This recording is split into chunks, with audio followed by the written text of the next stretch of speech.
Okay. In this section, we're going to start with arm scissors. So the first one, taking your arm up above your head, going back as far as you can, alternating between the two, making sure that there's no pain in the shoulders or the arms, no forcing anything, and going where the arms allow. From there, you're going to go into the scapular glide, so hands up together in front, going out down towards the floor, trying to aim for shoulder height if you can. If that's too uncomfortable, you can go slightly lower onto the floor, and this will reduce the shoulder range.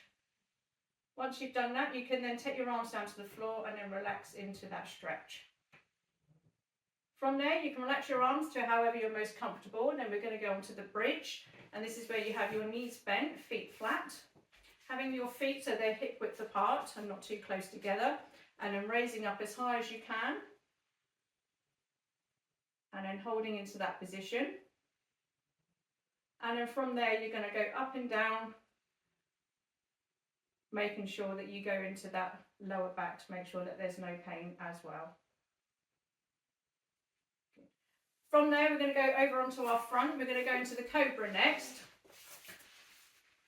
So you're going to lay out on your front, nice and flat, and then coming up on your arms, onto your hands, curving up, so you should get a nice curve in your spine, so you're stretching your spine to the opposite way that it normally goes. If there's any pain, then you can come down and take your hands slightly further away from you, and then when you push up again, you'll have a bit of a decreased curve in the spine, so just go to where is suitable for you. From there, I always like to follow that up with a nice child pose. So you're going to go up and over, down onto your heels, having your arms out nice and straight in front, and this will allow you to get a good shoulder stretch all the way down to your back. If you want a deeper child pose stretch, then you can slightly widen your knees, and that will allow you to sink down a little bit more, and then you'll get a good hip stretch as well.